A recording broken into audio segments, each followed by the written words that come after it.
Bueno, está grabando.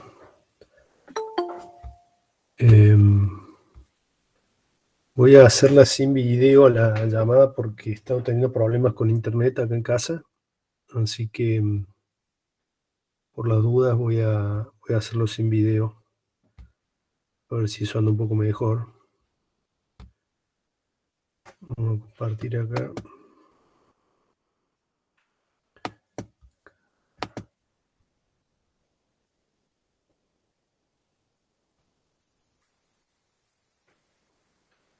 Ok. Bueno, ahí debería estar viendo mi pantalla. De todos modos voy a mostrar, en esta clase por lo menos vamos a ver solamente las filminas, así que las pueden seguir del LEB. Ahí deberían poder, las pudieron abrir a las filminas en el LEB, ¿no? ¿Alguien no pudo bajarla del LEB? Bien. Bueno. Bueno, entonces vamos a empezar. Esta primera clase es un poco introductoria, obviamente, como para entrar en tema. Vamos a cubrir generalidades, básicamente, del funcionamiento de un sistema de computación, cosas que la mayoría de ustedes ya saben, estas cosas, pero bueno, es como para ponernos todos en el mismo lugar para arrancar, ¿sí?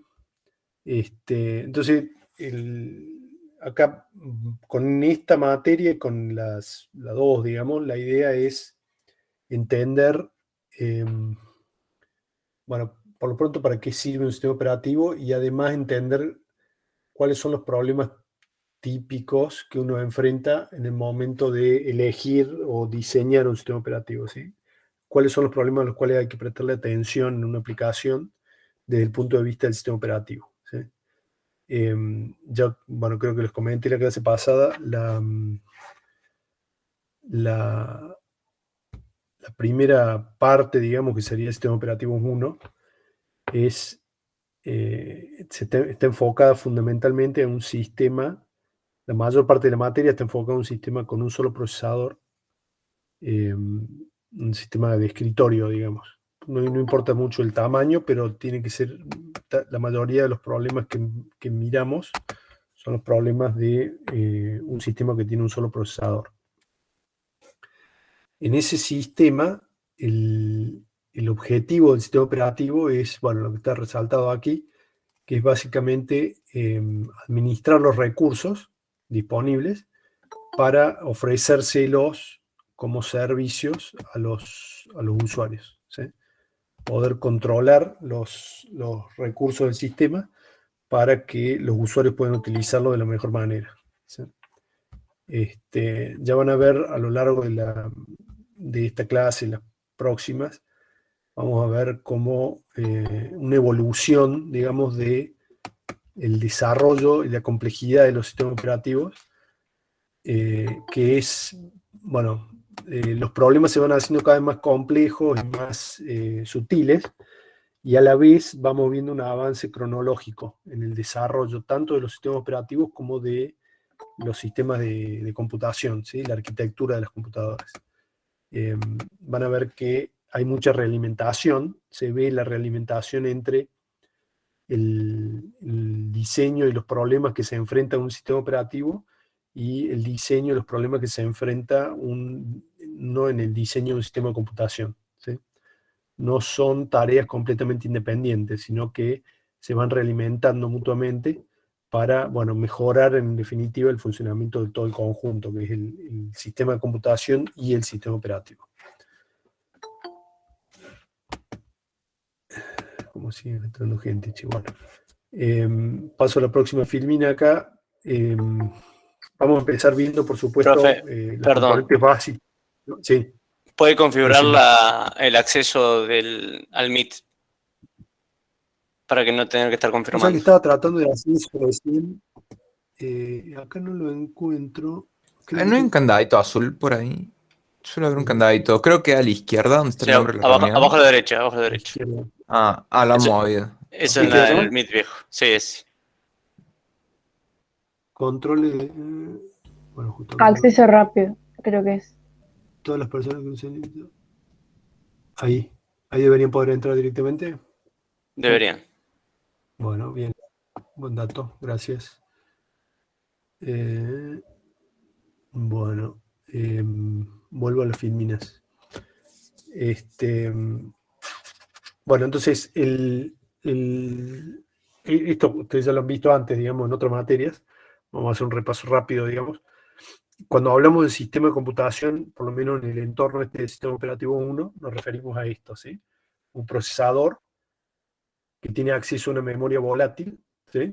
Que es la RAM, básicamente, y además tiene conectado el sistema a una serie de dispositivos de entrada y salida, ¿sí? Mínimamente, bueno, una terminal para que el usuario pueda manipular el sistema, generalmente un dispositivo de almacenamiento secundario o una memoria secundaria que es no volátil, ¿sí? Y algún sistema de comunicación para enviar mensajes a otros sistemas, digamos. Aparte de eso, dentro del sistema está incluido el bus de comunicaciones o la interconexión del sistema. Tiene varios nombres, digamos que es simplemente un sistema de comunicación para conectar estos diferentes componentes, ¿sí? Conectar el procesador con la memoria y con los dispositivos de entrada y salida. Ese básicamente son los componentes de un sistema cuando hablamos de un sistema de computación en este entorno en el que estamos ahora. Esto, por supuesto, se presenta de muchísimas formas, ¿no? Ustedes ya lo saben incluso mucho mejor que yo, digamos. El entorno clásico en el que nosotros nos estamos refiriendo aquí es el de, bueno, por ejemplo, para hacerlo simple, digamos, una computadora personal o un servidor al cual se conectan múltiples usuarios. Pero esta misma arquitectura con diferentes variables se encuentra en un montón de dispositivos, digamos, entornos, los celulares, no sé, dentro de los autos, los sistemas informáticos de un vehículo. Esta arquitectura se presenta en un montón de lugares y cada vez más, ¿sí?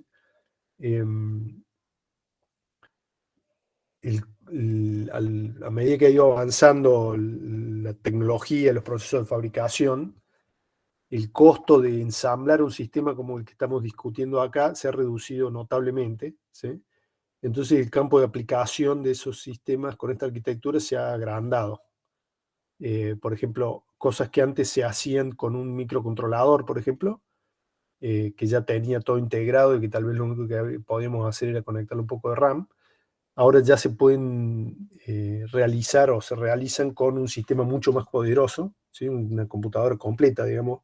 Imagínense, no sé, una Raspberry Pi, por ejemplo, cosas de ese calibre, lo cual obviamente genera una enorme flexibilidad, tanto en el uso como en las capacidades que tiene el sistema. Entonces, con el paso del tiempo, imagínense ustedes, bueno, es una evolución que yo creo que ustedes deben haber visto, cómo han cambiado los televisores, por ejemplo, con el paso del tiempo, ¿sí?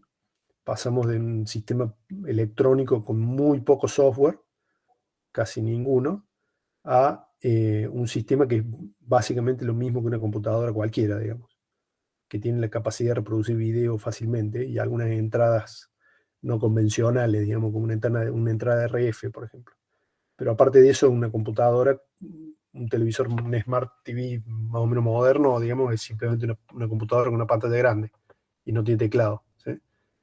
Entonces, esta arquitectura que estoy mencionando aquí, a medida que pasa el tiempo, la vemos aparecer en cada vez más aplicaciones, ¿sí? Entonces, el campo de acción de estos problemas se agranda cada vez más. Y el campo de acción de los problemas que se resuelven con arquitecturas más específicas se reduce o cambia de lugar, por lo menos. Bien. Bueno, acá esta gráfica de arquitectura, si bien es viejo, el diagrama sigue siendo válido en su mayoría. Esto es simplemente un esquema de los componentes que mencionaba recién, ¿sí? Arriba a la izquierda está la CPU con sus registros internos, ahí lo vamos a ver. A la derecha está la memoria principal, la RAM, ¿sí? Que es una memoria volátil que, si se fijan, contiene las instrucciones que se ejecutan y los datos que se manipulan, ¿sí? Y abajo a la izquierda, bueno, se representa algún sistema de entrada y salida con algunos buffers para almacenar datos y comandos. Y todo esto está conectado por el bus de sistema, ¿sí? Que simplemente mueve la información de un subdispositivo a otro. En el caso del CPU, bueno, adentro están ahí algunos registros ejemplificados, ustedes ya esto los conocen mejor que yo, digamos, que es el program counter, el registro de instrucción, ¿sí? El registro para recibir datos y definir direcciones de memoria, y alguna unidad de ejecución que interpreta las instrucciones y las realiza, digamos. Bueno, esta arquitectura se ve replicada de vuelta en todos estos dispositivos comunes que vemos usualmente. Esta misma arquitectura se repite y es una arquitectura que ha dado más o menos buen resultado y que nos permite, eso hace que se expanda cada vez más, digamos. Para mencionar algunos registros de procesador, acá una clasificación. Bueno, son registros, algunos son visibles para el usuario. Cuando hablo de usuario me refiero generalmente a un programa de aplicación, ¿sí? Bueno, hay múltiples usos de estos registros. Los procesadores modernos tienen un montón de estos registros. Uno de los usos es reducir el acceso a la memoria principal. La razón para hacer eso es la velocidad, ¿sí? Ya vamos a ver que, bueno, el tiempo de acceso a un registro interno del procesador es mucho menor que el tiempo de acceso a una dirección de memoria RAM, ¿sí? Ni hablar a un espacio de memoria en el almacenamiento secundario, por supuesto. Entonces, bueno, estos registros básicamente almacenan datos que el usuario o el programa de aplicación van a utilizar. Los registros de control y de estado, esos en cambio son registros en los cuales el usuario no escribe directamente datos, ¿sí? Sino que son registros que el procesador en sí utiliza para manipular los datos del usuario y realizar las operaciones. Por ejemplo, un ejemplo clásico es algún registro que indique un resultado de una operación, por ejemplo, o el contador de programas, ¿sí? Son registros que, está bien, algunos se pueden leer directamente por el usuario o no, pero normalmente el usuario no los manipula de manera directa, sino que los hace de manera indirecta a través de sus programas. Acá ya una clasificación un poquito más detallada de los registros que sí son visibles para el usuario, ¿no? Bueno, como les decía recién, están disponibles el programa del sistema y de aplicación. Algunos son registros de datos porque suelen utilizarse para, bueno, justamente guardar datos de operaciones que queremos realizar, ¿sí? Por ejemplo, los operandos de una suma, ¿sí? O de una multiplicación o lo que sea, una operación aritmética. En esos registros de datos se guardan esos datos que queremos manipular. En el caso de los registros de dirección, hay varios, se utilizan para diferentes cosas, digamos. Por ejemplo, el registro que indica en qué segmento de memoria estamos, un puntero que nos indica dónde comienza la pila, cosas así. Están diseñados para contener direcciones dentro de ellos y no operandos, ¿sí? Bueno, aquí un poquito más de detalles sobre estos. Por ejemplo, bueno, en el caso del puntero de segmento, ¿no? O sea, yo guardo, en este registro guardo el puntero de segmento y leo el desplazamiento de las operaciones del programa, y eso me genera una dirección absoluta sobre la cual tengo que operar, ya sea leer o escribir un resultado. Aquí, hablando sobre los registros de control y de estado, bueno, el program counter, muy conocido, básicamente tiene también una dirección de memoria, pero esa dirección de memoria indica la próxima dirección donde vamos a sacar la instrucción que queremos ejecutar a continuación, ¿sí? O sea, cuando llegue el momento de ejecutar una nueva instrucción, cuando el procesador tiene que ejecutar una nueva instrucción, esa instrucción la obtiene de este registro, del program counter. Sabe que tiene que ir a leer esa dirección de memoria y esa dirección contiene la próxima instrucción. Esa próxima instrucción la vamos a copiar, gracias al bus de sistema, la vamos a copiar en el registro de instrucción, que es este registro que está abajo. Fíjense, el program counter aquí a la izquierda indica la dirección de la cual voy a sacar la próxima instrucción, ¿sí? Cuando llegue el momento de realizarlo, esa instrucción, el contenido de esa dirección de memoria, que es la próxima instrucción, se transfiere a través del bus de sistema y se escribe en el registro de instrucción, ¿sí? Cuando ya está realizado eso, la unidad de ejecución lee la instrucción que tiene que realizar y la ejecuta. Y ese es un ciclo de instrucción. Ahora lo vamos a ver. Profe, ¿esa instrucción la lee de la memoria volátil o memoria que está dentro de la CPU? Claro, la ley de la memoria volátil, o digamos, por defecto la ley de la memoria volátil. Hay sistemas, ya vamos a ver, que tienen, por ejemplo, bueno, ahora todos los sistemas, ¿no? Todas las CPU modernas tienen una memoria interna que se llama la memoria caché, ¿sí? Tienen nivel 1, nivel 2. Básicamente la memoria caché es memoria como esta, pero integrada dentro de la CPU. El tiempo de acceso a esa memoria caché es mucho más bajo que el tiempo de acceso a la memoria principal. Entonces, si todo funciona bien, ¿sí? Si la caché está bien diseñada y el sistema está funcionando de manera correcta y el programa lo permite, la instrucción, la próxima instrucción la vamos a poder sacar de la memoria caché. No va a hacer falta ir a buscarla a la memoria principal, ¿sí?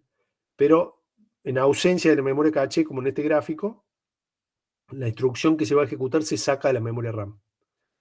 La leemos de la RAM y la escribimos en el registro de instrucción. Esa es la construcción clásica, digamos. Bien. Bueno, después este otro registro de estado. Acá están todos los resultados bueno, no todos, pero muchos de los estados del procesador, ¿sí?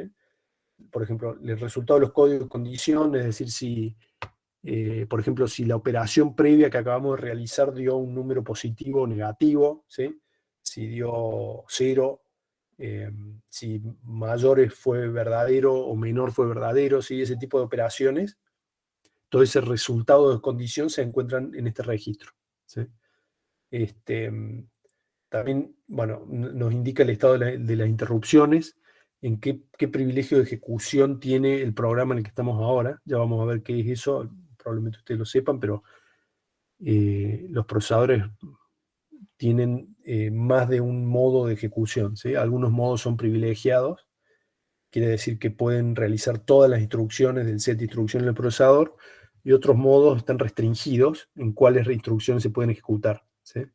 Hay algunas de las instrucciones que no pueden ejecutarse. Por ejemplo, desactivar las interrupciones, ¿sí? En un modo no privilegiado de ejecución, yo no puedo ejecutar una instrucción que desactive las interrupciones.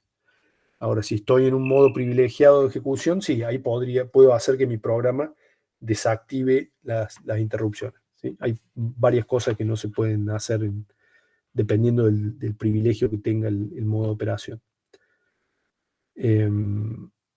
Bueno. Bueno, acá está lo que le decía. Sí, ¿hay alguna pregunta ahí? Sí, perdón, profe. Eso hablando desde el sistema operativo, o sea, el modo privilegiado sería, por ejemplo, en Linux, trabajar desde el kernel. Claro, cuando se ejecuta, por ejemplo, cuando se ejecutan instrucciones del kernel, ¿sí? El procesador se está ejecutando en modo privilegiado. Cuando salimos de las ejecuciones del kernel y volvemos al programa de usuario, generalmente, ¿sí? De manera general lo estoy diciendo, la última operación que se hace es cambiar de modo de ejecución y volver a un modo no privilegiado para ejecutar el programa del usuario. Eso se hace por seguridad, obviamente, cosa de que si yo no hiciera eso, entonces cualquier programa de usuario podría hacer cualquier cosa en el sistema, digamos, como, no sé, algo grave, como les digo recién, desactivar las interrupciones, ¿sí? Eso puede ser un Claro, problema. claro. Entonces, bueno, el procesador está constantemente cambiando de modo de ejecución dependiendo si ejecuta una aplicación común o está ejecutando, no sé, el kernel, por ejemplo, o una librería de sistema o algo así, digamos. Bien. No sé si hay alguna otra pregunta sobre eso, si quedó claro. Si no, continúo entonces. Por mí, todo bien, profe. Bueno, entonces acá está este grafiquito, es muy simple, digamos, el ciclo de instrucción de los procesadores es extremadamente simple, ¿sí? Es buscar la próxima instrucción y ejecutarla. Eso es todo, ¿sí? Busco la próxima instrucción, la ejecuto. Busco la próxima instrucción y la ejecuto. Y no hago otra cosa, digamos. Ese es el ciclo básico de instrucción, ¿sí? Eso es, digamos, cuando uno... Ahora es un poquito más complejo, digamos, pero la arquitectura clásica del procesador, uno lo enciende al procesador, le da reloj y lo primero que hace es leer la dirección 00, digamos, y cargar lo que sea que está ahí adentro, en la dirección 00, cargarlo en el registro de instrucción, ¿sí? Y ahí arranca. A partir de ahí continúa, digamos. Y ese es el ciclo de instrucción. Obviamente vamos a ver que es un poquito más complejo que esto, pero el ciclo básico es este, digamos. Y el procesador no hace otra cosa, digamos. El procesador lo único que sabe hacer es esto que estoy mencionando aquí, ¿sí? Ejecutar una instrucción después de la otra. Ahora bien, la potencia de esto radica obviamente en que hay instrucciones de diferentes tipos, digamos, que pueden hacer cosas muy variadas, ¿sí? Aquí menciono unas muy pocas, digamos, las más básicas para poder armar un sistema más o menos razonable. Son, por ejemplo, instrucciones de copia, ¿sí? Mover datos de un lado a otro. Por ejemplo, del procesador a la memoria, ¿sí? O de la memoria al procesador. Eso es una instrucción. Yo le puedo decir al procesador, bueno, esta instrucción indica que hay que copiar este dato que está en este registro del procesador a esta dirección de la memoria, por ejemplo. Esa es una instrucción. Otra instrucción es algo parecido, pero a un dispositivo de entrada y salida, ¿sí? Un periférico. Después las instrucciones de manipulación, ¿sí? Yo ya tengo datos en algún lado y los quiero manipular, quiero sumarlos, restarlos, compararlos, ¿sí? Y por último, instrucciones de control, ¿sí? Estas instrucciones de control sirven específicamente para cambiar la secuencia de ejecución, ¿sí? Aquí en el ciclo de instrucción que mencionábamos recién, ¿sí? Cuando yo digo buscar la próxima instrucción, ¿sí? Fetch next instruction, simplemente lo que pasó acá es que el registro de instrucción del program counter se incrementó, ¿sí? Como yo le decía recién, cuando el procesador sale de reset, el program counter está en 0, se ejecuta este ciclo de instrucción, es decir, se carga lo que sea que haya en la dirección 0, se carga en el registro de instrucción, y el program counter se incrementa en 1 y pasa a la dirección 1. Entonces la próxima instrucción la va a sacar de ahí. Y después se sigue incrementando. No, a menos que alguna de esas instrucciones que yo obtenga sea una instrucción de control que me diga que tengo que alterar el flujo, ¿sí? Básicamente escribiendo una dirección distinta en el program counter, ¿sí? Aquí hay un ejemplito muy básico de juguete para, bueno, tratar de mostrar lo que estoy diciendo, ¿sí? Fíjense, cada uno de los 6 cuadrados de estos negros representa un estado del proceso, ¿sí? Ahí abajo, fíjense, están los pasos 1, paso 2, paso 3, 4, 5, 6, ¿sí? Bueno, acá la idea, lo que queremos hacer, ¿sí? Le voy a explicar qué es lo que va a hacer el programa este que vamos a ejecutar acá, digamos. El programa este lo que va a hacer es tomar los contenidos de las direcciones 940 y 941, ¿sí? Estas dos que están acá abajo, el 3 y el 2, los va a sumar entre sí y al resultado de esa suma lo va a guardar en la dirección 941. Ese es nuestro programa, ¿sí? Ese programa está escrito en estas direcciones, 300 a la 302. ¿Sí? Esas 3 instrucciones que están ahí, ¿sí? Son instrucciones de un programa, lenguaje de computación que este CPU comprende y que le van a decir que sume los datos que hay en estas dos direcciones, 940 y 941, y al resultado lo guarda en la 941. Fíjense que si miran los números que están en estas direcciones de memoria de 300 a 302, medio que se ve eso. Fíjense que están las direcciones, por ejemplo, en el 940 aparece y la 941 aparece 2 veces, o sea que probablemente sea una para leer el contenido de la 941 y la otra para escribir el resultado en la 941, ¿sí? Entonces, bueno, veamos la ejecución rápidamente, es una cosa muy simple esto. A la derecha están los registros que nos interesan acá, que son el program counter, el registro de instrucción, este que dice IR, y este AC, que es un registro para guardar datos, ¿sí? Entonces fíjense que el program counter apunta a la dirección 300 en este momento, entonces cargamos lo que sea que está en la dirección 300, lo escribo en el registro de instrucción, ¿sí? Copio este número 1940, lo copio acá y lo escribo ahí. Entonces, una vez que hice eso, la unidad de ejecución interpreta ese número, ¿sí? Interpreta esa instrucción. Esta instrucción la podemos interpretar como, bueno, básicamente, los 3 últimos números indican una dirección de memoria, ¿sí? El primer número indica la operación que quiero realizar sobre esa dirección, ¿sí? En este caso, el 1, lo que quiere decir es tomar el contenido de la dirección y escribirlo en el registro AC. Eso quiere decir el 1 como instrucción, ¿sí? Entonces la unidad de ejecución realiza eso. Lee el contenido de la dirección 940, ¿sí? Me estoy pasando al paso 2 acá a la derecha. Lee el contenido de la dirección 940 y lo escribe en el registro AC, ¿sí? Entonces ahora tengo el 3, este que estaba acá, lo tengo copiado en este registro. Fíjense que ahora el program counter se incrementó en 1, ¿sí? Y está apuntando a la dirección 301. Entonces, acabamos de ejecutar la primera instrucción, vamos a ejecutar la segunda ahora, empezando por lo pronto la tenemos que leer. Entonces, miramos el contenido del program counter, nos indica la dirección 301, el sistema lee el contenido de la memoria en la dirección 301 y lo escribe en el registro de instrucción, ¿sí? De vuelta, el registro esta instrucción va a ser interpretada por la unidad de ejecución y acá vemos que, de vuelta, tiene una dirección, ¿sí? Los 3 últimos números representan una dirección y el número 5 representa qué operación hay que realizar.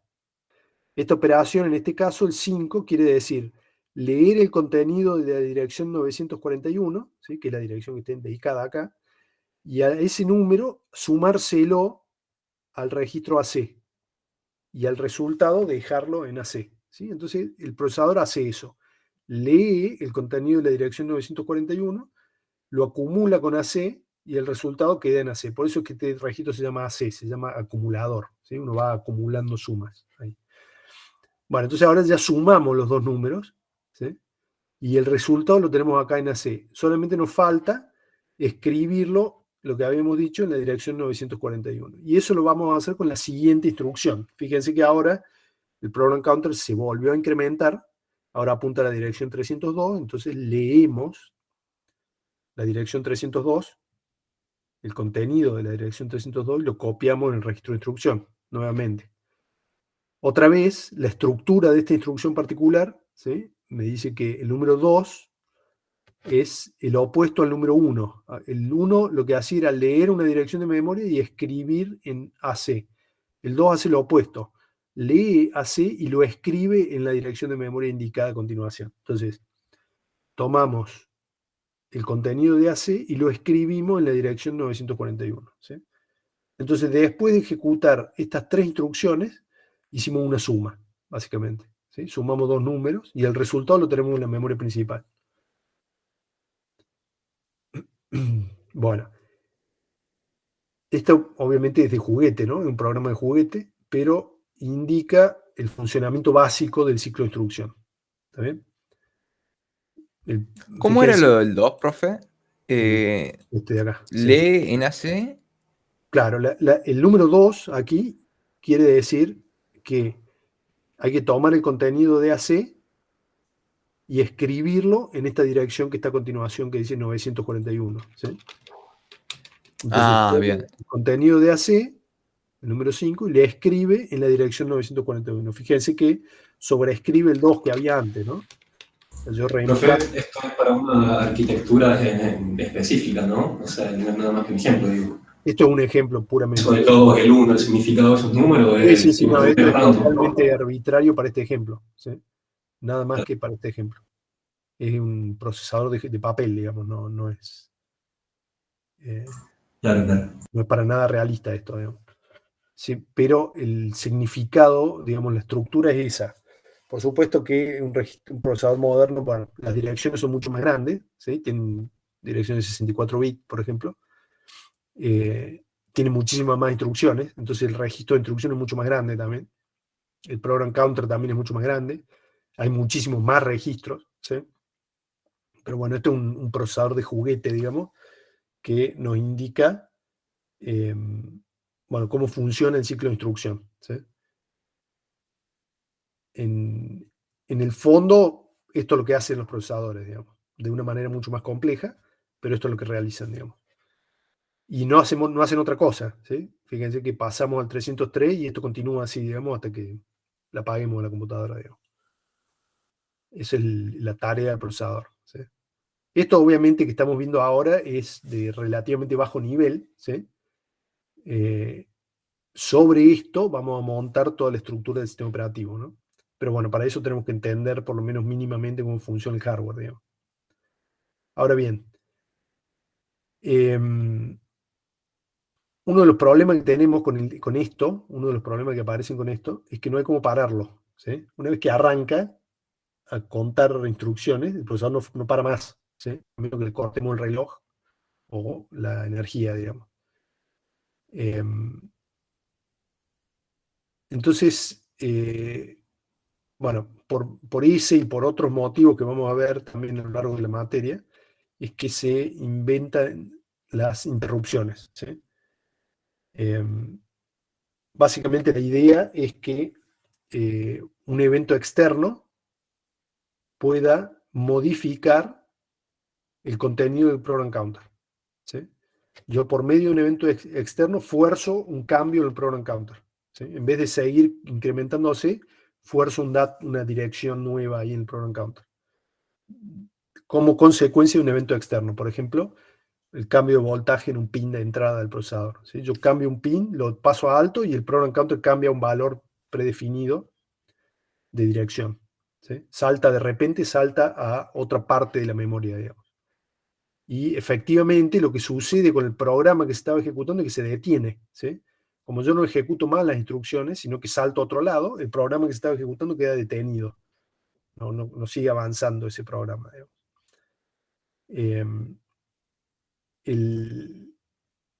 Bueno, vamos a ver también que lo podemos ver acá con este ejemplo, a esto que voy a decir.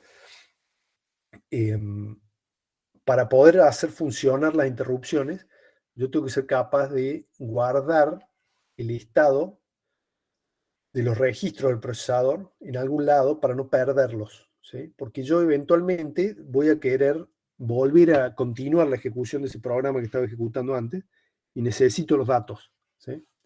Fíjense que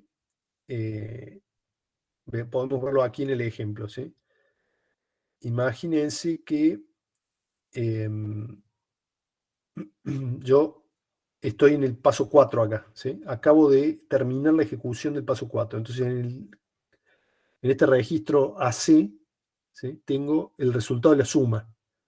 Nosotros, lo que este programa quiere es que ese resultado lo escribamos en la dirección 941, ¿sí? Eso es lo que quiere hacer el programa. Ahora imagínense que en este punto, ¿sí? Yo hice el cálculo ya y de repente viene una interrupción, como les decía recién, y fuerza un valor nuevo en el program counter, ¿sí? Salto a cualquier número, qué sé yo, 708, ¿sí? Bueno, entonces el próximo ciclo de instrucción, el procesador va a ir a leer la dirección 708 de la memoria, va a cargar lo que sea que haya ahí en el registro de instrucción y lo va a ejecutar, ¿sí? Y va a hacer lo que haya que hacer, digamos. Ahora, eventualmente esa rutina de interrupción se va a terminar y yo quiero que ¿qué quiero hacer? Quiero terminar la ejecución de este programa, que es lo que el usuario quería hacer. Quiero calcular la suma esta y guardarla en la memoria, en la dirección 941, ¿sí?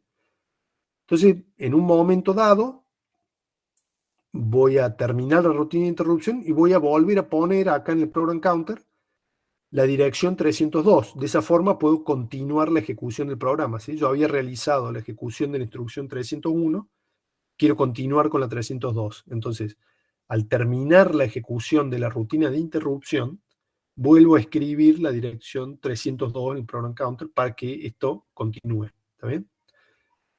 Ahora, si recuerdan lo que dijimos recién, la instrucción que está en la dirección 302 era copiar el contenido de AC a la memoria 941. ¿Sí?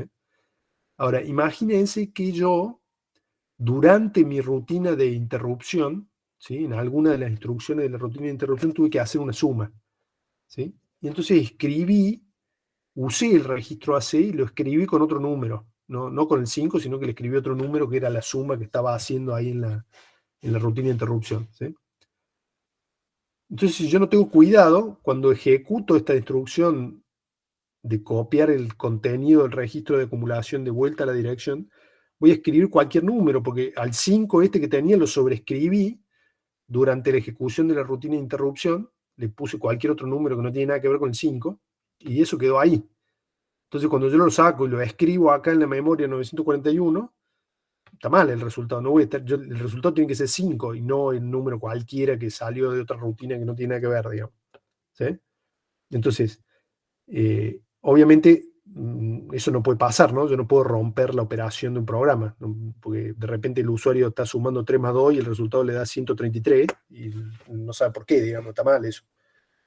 Entonces, yo no puedo permitir que eso suceda. Entonces, dentro de las cosas que suceden en el procesador cuando aparece una interrupción, es que guarda el estado de los registros en algún lugar de la memoria. ¿Sí? El procesador agarra y dice, bueno, como hay riesgo de que la rutina de interrupción sobreescriba los registros, entonces los voy a guardar en algún lado para que no perder los datos. Entonces agarra este número 5 y lo guarda en la memoria, en algún lado. ¿Sí? ¿Dónde? En la pila.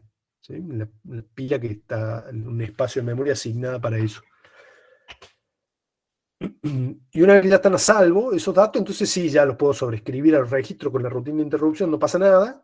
Y al terminar la rutina de interrupción, no solo que cargo nuevamente el program counter, sino que además traigo de vuelta todos los datos que guardé en la pila y los escribo en los registros. Y ahí sí puedo continuar. ¿Sí? Ahora sí, al ejecutar la instrucción que está en la dirección 302, voy a escribir correctamente el 5 en la dirección que tiene que ser. ¿Por qué? Porque yo lo había guardado antes en la memoria. ¿Sí? Esto, bueno, se los explico muy por encima, después lo vamos a ver más en detalle.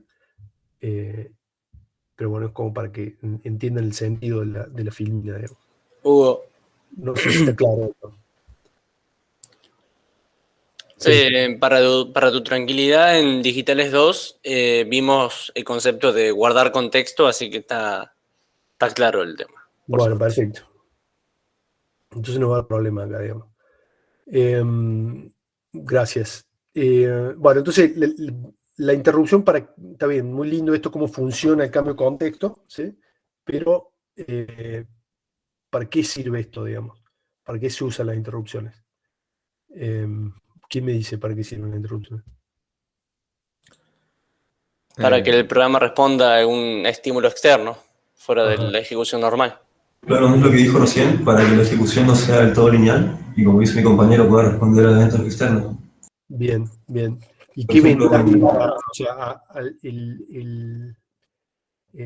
díganme un problema que resolvemos con esto de responder a un evento externo.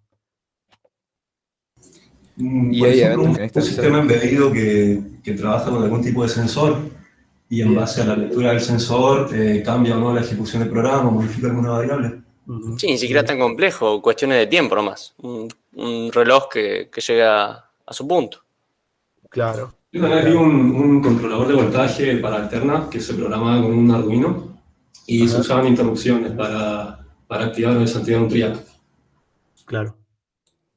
Sí, imagino que los periféricos que funcionan, por ejemplo, con puerto serie también, tanto en una computadora como en algún bebida. Bueno, una bien. ventaja o Sí. capaz se puede usar en vez de que el procesador esté preguntando todo el tiempo si algo cambió, que eso sería polling, a que avise algo directamente cuando ya está. Muy bien, excelente. Ahí ustedes con todas las respuestas han mencionado prácticamente todos los casos en los que las interrupciones son útiles, digamos.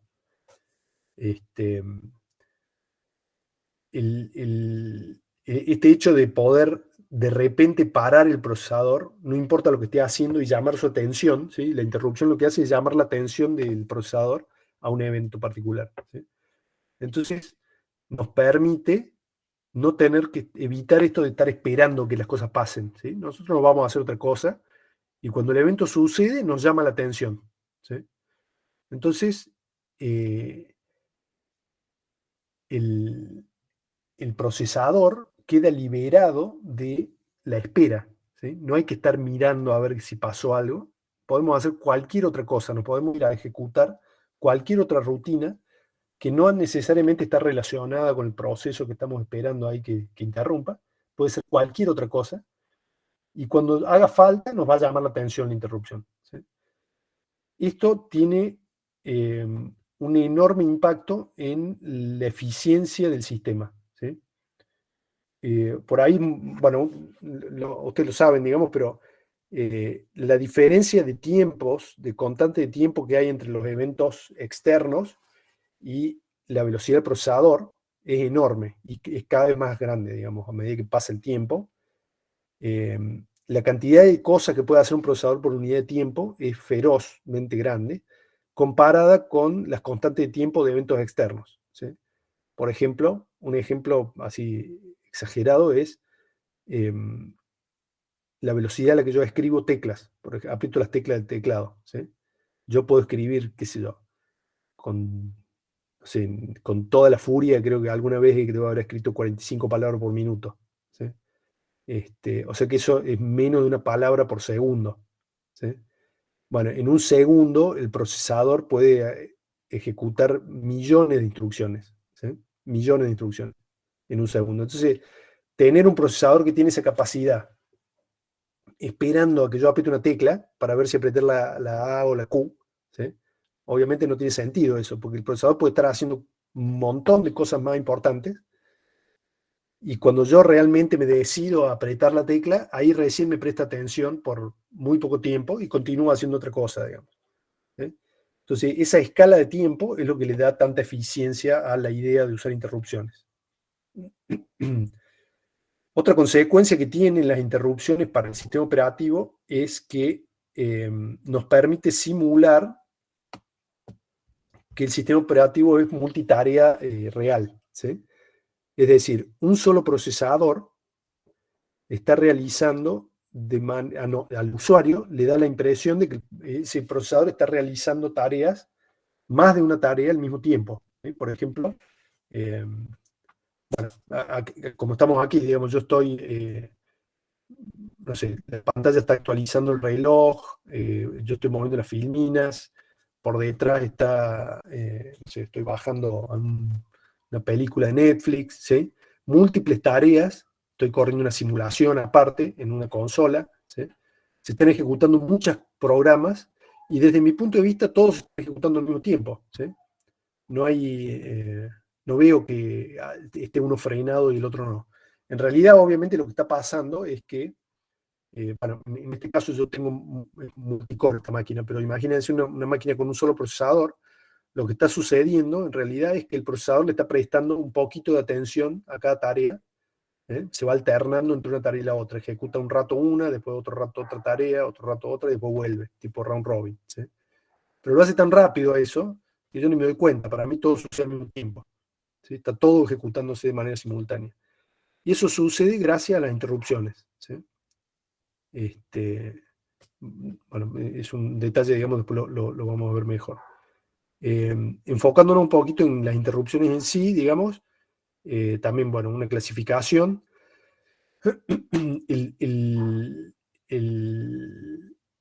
Los programas pueden generar interrupciones, ¿sí?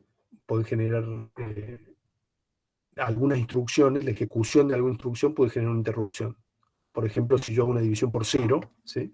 Eso genera una excepción que se suele llamar, y bueno, hace que cambie el flujo de ejecución del programa, ¿sí? Después, por ejemplo, si trato de ejecutar una instrucción para la cual no tengo permiso, como decía recién, si estoy en un modo de ejecución no privilegiado y trato de ejecutar una instrucción ilegal, eso genera una interrupción. El procesador no la ejecuta, ¿sí? A la instrucción esa. si trato de acceder a un espacio de memoria para el cual mi programa no tiene permiso, ¿sí? Eso también genera una excepción o una interrupción del programa.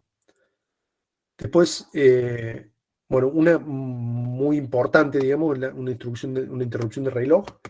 Esta es justamente la que nos permite hacer la multitarea que mencionaba recién, ¿sí? Generalmente hay un contador de hardware ahí que,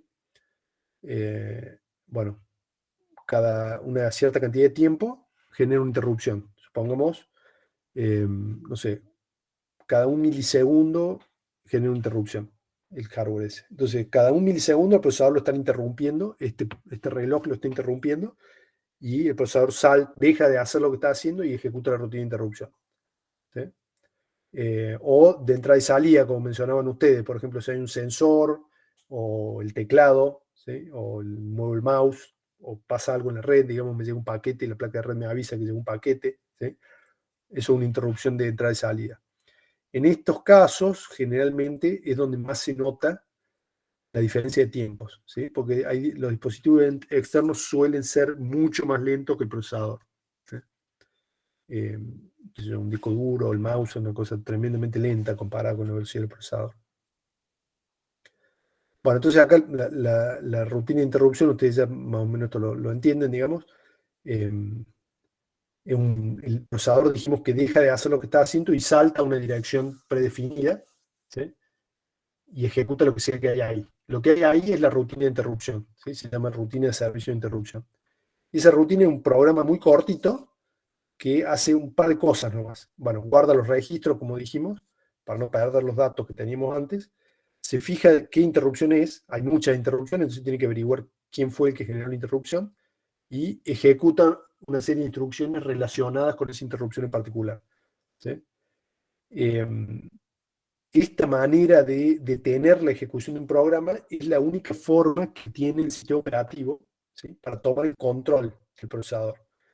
Fíjense que, bueno, ustedes saben que el sistema operativo es un programa, ¿no? Bueno, en este caso, por ejemplo, estas instrucciones son, digamos que, instrucciones de un programa de usuario, ¿sí? Entonces, cuando estas instrucciones se están ejecutando durante todo este tiempo que está aquí, se está ejecutando el programa de usuario, pero el sistema operativo no se está ejecutando en ningún lado, ¿sí? Este es el único procesador. El programa del sistema operativo, bueno, necesita un procesador para ejecutarse. Si el procesador está ejecutando instrucciones del usuario, no está ejecutando las instrucciones del sistema operativo, ¿sí? Entonces, el sistema operativo básicamente ha perdido el control del sistema porque no se está ejecutando. La forma que tiene el sistema operativo de tomar el control del sistema nuevamente es a través de las interrupciones. Cada vez que sucede una interrupción, lo que termina pasando es que comienza a ejecutarse el sistema operativo, ¿sí? Se detiene lo que está haciendo el procesador y le da el control a un programa del sistema operativo. Y ahí es cuando se ejecuta el sistema operativo. Eso es importante que lo tengan en cuenta, digamos. Bueno, acá una modificación breve, digamos, también muy simple, ¿no? El ciclo de instrucción con la presencia de interrupciones, ¿sí? Antes teníamos simplemente este ciclo de buscar una instrucción y ejecutarla, que no lo podemos detener. Ahora con la interrupción lo podemos modificar, ¿sí? Al suceder la interrupción, saltamos a buscar las instrucciones de la rutina de interrupción y ejecutamos eso. Entonces cambiamos el control de ejecución del programa, ¿sí? Es el objetivo de la interrupción. Bueno, en este gráfico acá la idea es mostrar, bueno, qué cambios en los tiempos hay al usar interrupciones, ¿sí? No es muy claro, pero en definitiva, a la izquierda está el programa de usuario, ¿sí? Que tiene en un momento una instrucción de escritura en un dispositivo de entrada y salida, ¿sí? Entonces, si no tenemos interrupciones, como es el caso del recuadro de la izquierda, bueno, viene el programa de usuario ejecutándose y dice tengo que escribir en el dispositivo, entonces ejecuta una rutina del sistema operativo que escribe en el dispositivo, ¿sí? Programa la entrada y salida y supongamos que bueno, ese dispositivo es una impresora, por ejemplo, ¿sí?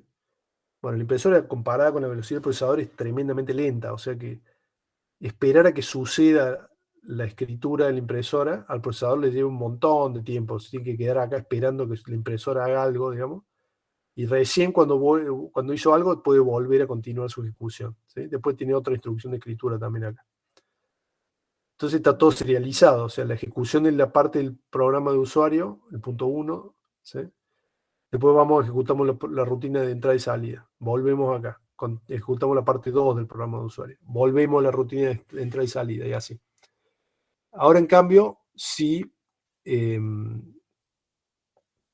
yo puedo utilizar las interrupciones, ¿sí?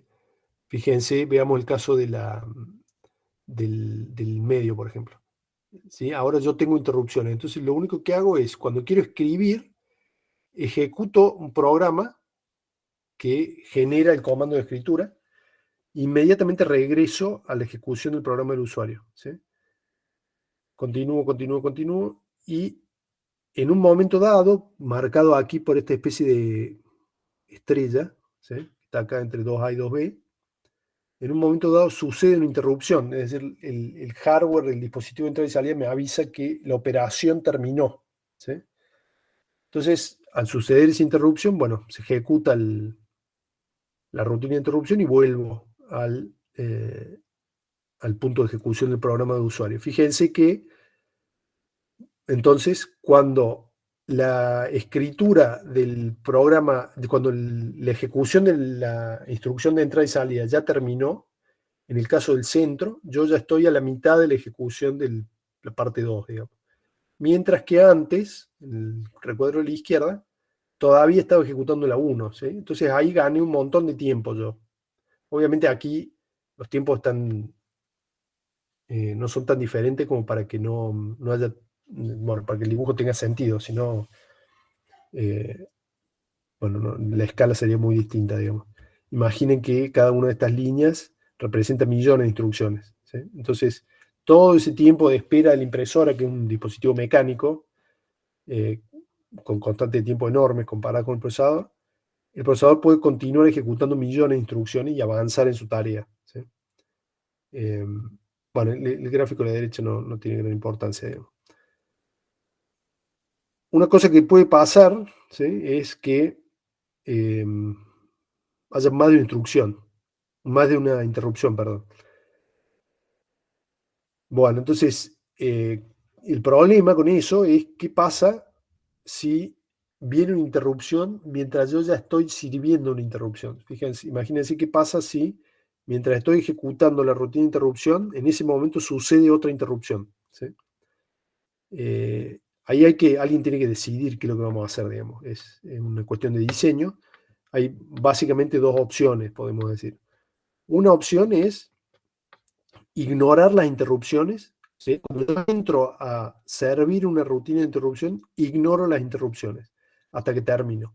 Cuando termino, recién ahí vuelvo a prestar atención a la interrupción. Entonces, si mientras yo estoy ejecutando la rutina X acá, sucede una interrupción, la voy a ignorar, no voy a hacer nada, voy a continuar ejecutando.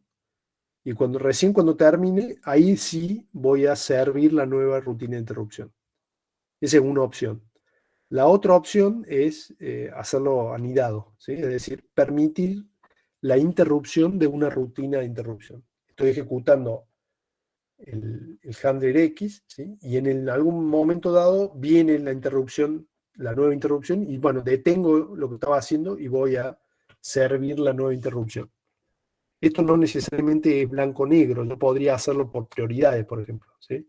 Algunas interrupciones tienen más prioridad que otras, ¿sí? Entonces no es simétrico el servicio de las interrupciones. Bueno, acá está lo que estaba mencionando, las prioridades, etcétera, y secuencial, no es gran cosa. Después un concepto que vamos a ver es el concepto de la multiprogramación, ¿sí? Aquí históricamente, desde siempre, hemos tratado, los usuarios han tratado de aprovechar al máximo la capacidad del sistema, ¿sí? Supongan, bueno, imagínense una computadora en la que yo bueno, ejecuto mi programa, pero no se puede ejecutar nada más que mi programa, porque la computadora puede ejecutar solamente un programa a la vez, ¿sí? Entonces yo, de alguna manera, escribo mi programa en la memoria RAM, le doy a ejecutar, y cuando el programa termina, bueno, terminó mi programa. Pero todo ese tiempo la computadora no puede hacer otra cosa que mi programa, porque es el único que tiene presente, ¿sí? Entonces, si mi programa incluye operaciones de impresión, por ejemplo, todo el tiempo ese que la computadora está imprimiendo, no está haciendo otra cosa. Está básicamente ocioso el procesador porque está esperando que la impresora termine. Entonces, queremos que el sistema sea multiprogramado, es decir, que puede ejecutar de manera intercalada, como decía recién, más de un programa, ¿sí?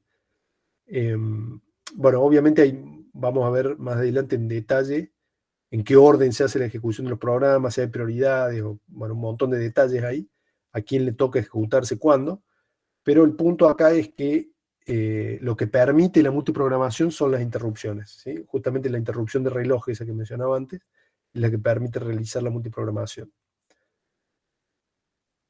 Bueno, después la otra cosa crítica, fundamentalmente por el tiempo que lleva, son las operaciones de entrada y salida, como mencionábamos recién. A lo largo del tiempo, estoy hablando de hace 60 años a esta fecha, ¿sí? Ha ido avanzando un poco la operación de entrada y salida, ¿sí? Empezando por la operación programada, en la cual el procesador se tiene que encargar de todo, pasando por la entrada y salida con interrupciones, ¿sí? Que es bastante más eficiente, y también la DMA, digamos, que es el acceso directo a memoria, en la cual el procesador ni siquiera tiene que involucrarse en el manejo de la memoria, ¿sí? Veamos eso un poquito más de detalle. Yo me imagino que ustedes saben qué es el DMA, pero lo cubrimos rápidamente acá. Digamos, las operaciones típicas de entrada y salida, imagínense de entrada, ¿sí? Queremos recibir datos de un dispositivo. Entonces lo que queremos que suceda es que los datos que tiene el dispositivo queden escritos en la memoria principal, ¿sí? Así yo después, con mis programas, los puedo utilizar. Puedo leer esos datos de la memoria principal y utilizarlos. Entonces la operación de entrada y salida es básicamente eso: tomar los datos que están en el dispositivo y escribirlos en la memoria principal, ¿sí? En la entrada y salida programada, el procesador se encarga de leer el dato del dispositivo, copiarlo y escribirlo en uno de sus registros. Después, tomar ese dato del registro y escribirlo en la memoria principal. Y así muchas veces hasta que termine de transferir los datos. Entonces, bueno, no puede estar haciendo otra cosa el procesador en ese tiempo. En el caso del acceso directo a memoria, el dispositivo se encarga de escribir los datos en la RAM, ¿sí? El dispositivo de entrada y salida tiene un pequeño, digamos así, controlador que puede manipular el bus de sistema y le puede dar instrucciones de lectura y escritura, igual que el procesador. Entonces lo único que hacemos es decirle al dispositivo de entrada y salida que agarre los datos y los escriba en tal dirección. Y el procesador se va a hacer otra cosa. Y en ese tiempo, el dispositivo de entrada y salida escribe solo los datos en la memoria, ¿sí? Por eso se llama acceso directo, porque el dispositivo de entrada y salida tiene acceso directo a la memoria, ¿sí? Entonces, con las interrupciones y con el acceso directo a memoria, liberamos al procesador de dos de las grandes esperas que hay. Una es esperar que el evento externo suceda, ¿sí? En vez de estar haciendo pooling, usamos interrupciones. Y la otra es copiar datos de un lado a otro, ¿sí? Que es una tarea simple y que no hace falta un procesador completo para hacerla. Entonces, con el acceso directo a memoria, lo liberamos al procesador de esa tarea también. Entonces, ahora el procesador prácticamente no tiene que hacer nada. Simplemente tiene que iniciar la entrada y salida y ya está, olvidarse. Hasta que llega una interrupción que le dice que ya está lista la memoria con los datos correctos y terminados, ¿sí? Y ahí sí, bueno, vamos a prestar atención, ¿está bien? Entonces, estos dos diseños, la interrupción y el acceso directo a memoria, liberan muchísimo la carga del procesador. ¿Por qué es importante este tema de mover datos, digamos? Esto se mantiene con el paso del tiempo, digamos, independientemente de las tecnologías. hay una relación de costo de la memoria que es inversamente proporcional a su velocidad de acceso, ¿sí? La velocidad, que es muy rápida, ¿sí? También es muy cara, ¿está bien? Pero en el otro extremo, la memoria que es muy lenta es más barata. Más barata por unidad de bit, ¿no? O sea, me refiero a el costo que tiene, por ejemplo, tener 1 megabit, ¿sí?, de caché en el procesador, ¿sí? ¿Qué costo tiene para el usuario comprar un procesador que tiene 1 megabit de caché o comprar el costo que tiene 1 megabit en un dispositivo de almacenamiento secundario? Por ejemplo, ¿cuánto cuesta el megabit en un pendrive? ¿Eh? Obviamente, el costo del megabit en el procesador, en la memoria caché del procesador, es carísimo comparado con el megabit de memoria flash en un pendrive, ¿sí? Por ejemplo, el costo del megabit en un disco de estado sólido, por ejemplo, es mucho más bajo que el megabit de memoria principal, ¿sí? El megabit de RAM es mucho más caro que el megabit de un disco de estado sólido, ¿sí? Ahora bien, la memoria RAM es mucho más rápida que el disco de estado sólido, ¿sí? Por eso es más cara también, porque está mucho más cerca del procesador y es mucho más rápida. Y la memoria caché es todavía más cara que la RAM, pero es más rápida todavía. Y los registros son más caros aún que la caché, pero son más rápidos todavía, ¿sí? Entonces, ¿qué pasa? De la memoria barata y lenta tenemos muchísima, porque es barata, ¿sí? Y de la memoria cara y rápida tenemos poquísima, porque es cara, ¿sí? Pero bueno, la necesitamos porque es rápida. En el medio hay toda una gama, digamos, pero este triángulo que está acá se mantiene. Es decir, tenemos mucho de la memoria lenta y barata, y tenemos poca de la memoria cara y rápida, ¿sí? Entonces, tenemos que tratar de, con esta restricción de costos, tenemos que tratar de hacer lo mejor posible, ¿sí? Bueno, entonces, una de las cosas que se hacen, por ejemplo, para aprovechar bien la memoria es el caché. Es un invento que se hace para minimizar el impacto en la velocidad que tienen las memorias lentas, ¿sí? Entonces, ¿qué es lo que hago yo? Agarro y copio con algún sentido, ¿sí? Tomo un grupo de datos que están en el disco de estado sólido, ¿sí?, y los copio a la memoria principal. Los escribo en la memoria principal de esos datos. ¿Para qué? ¿Para qué hago eso? ¿Por qué? Porque yo sé, o creo que sé, que a esos datos los voy a necesitar muy seguido durante la ejecución de mi programa. ¿Está bien? Entonces, como los voy a estar necesitando muy seguido, los voy a estar leyendo y escribiendo mucho tiempo, los acerco al procesador para que esos tiempos de escritura y lectura sean bajos, ¿sí? Si yo los tengo en la memoria principal, el acceso es mucho más rápido que si los tengo en el disco de estado sólido, ¿sí? Entonces, cuando ya no los necesito, bueno, los sacaré de la caché y los reemplazaré por otra cosa, digamos. Imagínense que esa operación se llama caché de disco, ¿sí? Yo copio el contenido del disco de estado sólido, de almacenamiento secundario, lo copio a la memoria RAM. Además, hay una caché de RAM, ¿sí? Es la misma idea que mostramos recién con la caché del disco, es decir, llevar los datos de la memoria lenta a algunos datos elegidos con un criterio particular. Yo elijo los datos que voy a llevar a la memoria principal desde el almacenamiento secundario, y con la memoria principal hago lo mismo. Elijo un grupo de datos que están en la memoria principal, en la RAM, y los escribo en la caché del procesador. ¿Por qué? Porque la velocidad de transferencia entre la CPU y la caché es mucho más alta que la velocidad de transferencia entre la CPU y la memoria principal, ¿sí? Bien. El problema es que, ya lo vamos a ver, digamos, yo no sé qué datos tengo que llevar a la caché. Obviamente, por definición, lo que acabo de decir, la capacidad de la memoria caché es menor que la capacidad de la memoria principal, ¿sí? Entonces yo no puedo copiar toda la memoria principal a la caché, porque no me entra. Tengo que elegir qué copiar. El problema justamente radica en saber qué es lo que hay que copiar. ¿Por qué? Porque si yo me equivoco, va a resultar que el CPU necesita un dato y ese dato no está en la caché, sino que está en la memoria principal. Y lo tengo que ir a buscar a la memoria principal y eso va en contra de lo que estoy tratando de lograr, que es no usarla la memoria principal. ¿Sí? Lo mismo sucede con la caché de disco, por supuesto. Un detalle con la memoria caché de este nivel, ¿sí? Del nivel de intermedio entre el que está entre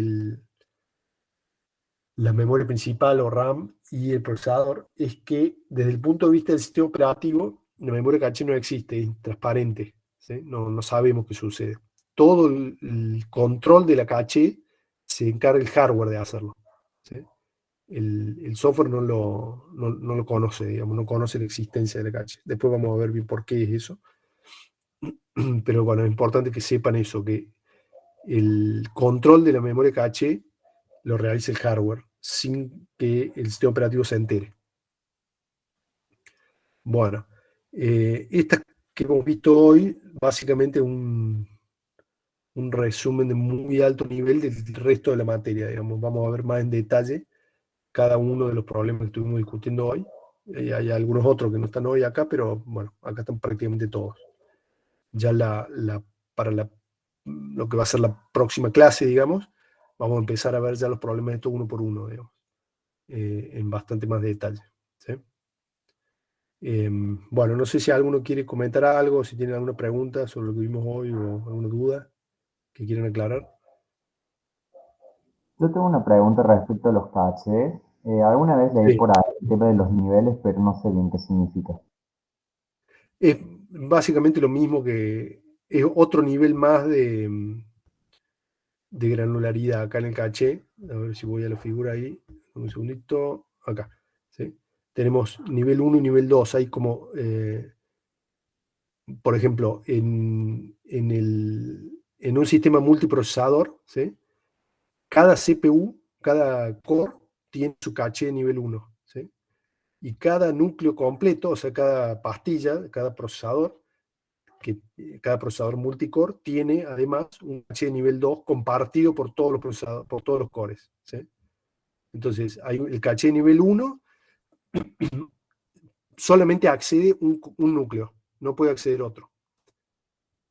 Al caché de nivel 2 acceden todos los núcleos. ¿Sí? Y bueno, y después está la memoria principal. Eso básicamente los niveles de caché, así un ejemplo, digamos. No sé si eso te aclara la duda. Sí, profe, gracias. Bueno, bien. Profe, ¿y tiene una sola caché, CPU? Y bueno, depende del procesador, digamos, depende de la arquitectura. Esto lo define el diseñador del hardware. ¿Sí? Entonces, supónganse un procesador, no sé, un procesador viejo, ¿no? Me compro un procesador que tiene 2 núcleos. ¿Sí? Entonces, lo que se suele hacer, digamos, es poner 3 unidades de caché dentro de ese procesador. Una unidad de caché de nivel 2, ¿sí? Al cual pueden acceder los 2 núcleos. Los 2 núcleos pueden leer y escribir en ese caché, ¿sí? El de nivel 2. Las otras 2 unidades de caché solamente están dedicadas a uno de los núcleos. O sea, la unidad A está dedicada al núcleo A y la unidad B dedicada al núcleo B, por ejemplo. Sí. ¿Y este caché compartido es con el fin de compartir, de transferir entre sí información Exacto. solo entre Si hace falta transferir información entre procesadores, ¿sí? O otra cosa que sucede es que, bueno, con esto que hablábamos del multiprocesamiento, ¿no? En el que el procesador está ejecutando un rato cada cosa, ¿sí? Puede pasar que en un momento el programa, no sé, el Chrome, el Google Chrome, por ejemplo, se está ejecutando en el núcleo A, ¿sí? Y viene una interrupción, el procesador, ese núcleo se va a hacer otra cosa, y eventualmente el Google Chrome vuelve a ejecutarse, pero esta vez en el núcleo B. ¿Sí?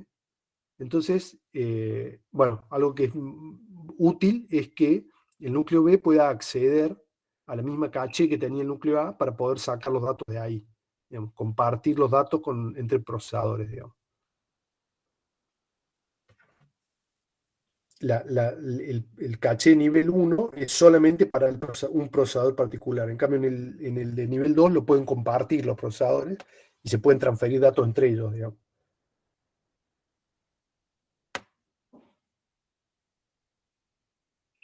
De bueno, profe, muy claro. Bueno, bien. ¿Alguna otra pregunta, chicos? ¿Comentarios?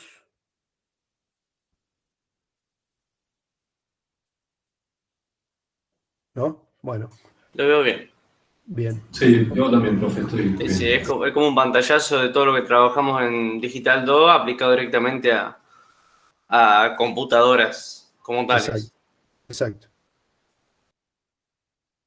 Profe, dame una duda. No Sí, tengo muy claro, por ejemplo, ahí usted se refirió a un microprocesador de dos núcleos. Por ahí me confunde cuando se habla de núcleo físico o núcleo virtual, o se habla de núcleo, se habla de thread del sí. microprocesador. Son como conceptos que parecen parecidos, pero no lo termino de entender del todo. Sí, sí, genera mucha confusión, digamos, es un, digamos, hay mucho, todo el léxico este que tenemos que manejar de núcleos, threads, hiperthreads, etcétera, no es puramente técnico, ¿no? Hay mucho de marketing metido ahí al medio. Entonces, es como que, obviamente que hay avances técnicos, ¿no? Que diferencian un procesador de otro, una generación de procesadores de otra, pero hay un esfuerzo de marketing de las empresas que fabrican los procesadores para hacernos creer que las generaciones nuevas son más diferentes de lo que realmente son de las viejas, digamos. Entonces, eso genera confusión, digamos, definitivamente, porque inventan términos para cosas que son muy parecidas a las que ya había, digamos, y entonces uno no sabe realmente, si no, hay que ponerse a leer la documentación del procesador particular para entender realmente qué es lo que está pasando, digamos. Claro, Entonces, bueno, hay una nebulosa ahí de todo ese tipo de cosas, digamos, pero generalmente, así a grosso modo, ¿no?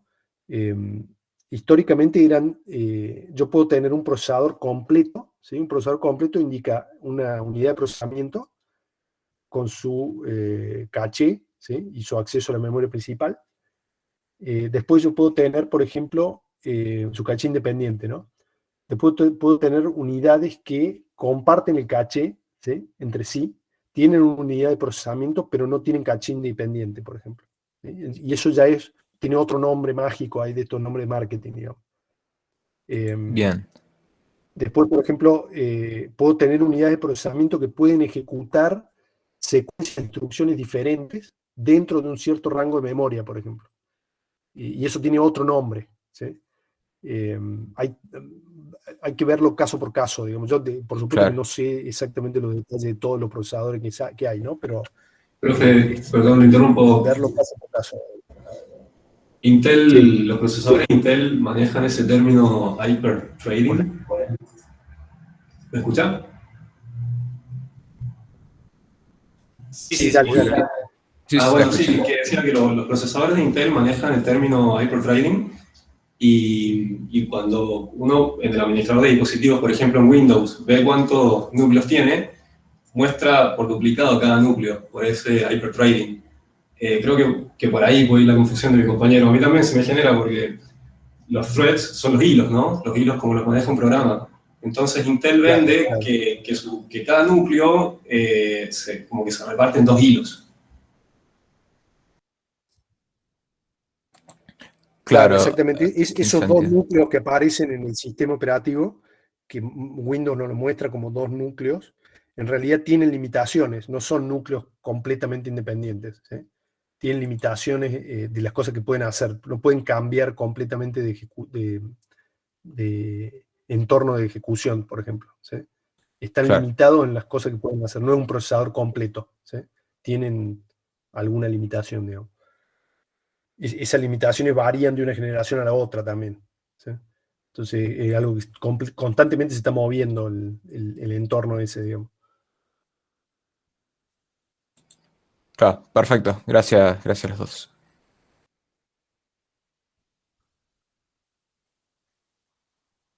Claro, no sé, capaz como decía el profe, Juan, tendés que ver en la documentación de una CPU qué es lo que hace cada núcleo en lo que se refiere a ese hyperthreading. Sí, probablemente. De una. Muchas gracias. Digamos, yo lo he visto pasar a esto, yo, bueno, soy un poco más viejo que ustedes, digamos. Ahora obviamente la complejidad de los procesadores es mucho mayor que cuando yo tenía la edad de ustedes, ¿no? Pero es algo que sucede históricamente, permanentemente están, bueno, es un negocio, ¿no? O sea, permanentemente están tratando de vender un procesador nuevo, digamos, por más que es mejor, ¿sí? Pero tratan de hacerlo parecer mejor de lo que en realidad es, digamos. Entonces, hay un esfuerzo grande de generar esto, digamos, es a propósito, ¿no? Esta nube así de palabras hiper, mega, super, es intencional, digamos, no es una consecuencia técnica, digamos, esos nombres de hyperthreading lo inventa una persona de marketing, no lo inventa un ingeniero, digamos. Claro, sí, tiene sentido. Alguien tiene que pagar por el costo de fabricación de esos procesadores y eso somos nosotros, digamos. O sea que hacen todo lo posible para separarnos de nuestro dinero, digamos. Pero también es para eso, digamos, no es malo. Bien. Bueno, no sé, eso es lo que tenía para hoy. No sé si alguien más tiene preguntas, si no, creo que podemos cortar acá. Por mi parte no, profe. Bueno. Bien, entonces cualquier cosa me mandan mails o mensajes por el, ¿cómo se llama? Por el LEP. Y si no, nos vemos el miércoles que viene. Dale, Bueno, profe. profe, muchas gracias por la clase. Gracias. Dale, Hugo, vamos. Hasta luego. Chao, Chau. chicos. Chao, profe. Hasta luego. Gracias. Chao. Chao, profe. Chao, profe, hasta luego. Chao.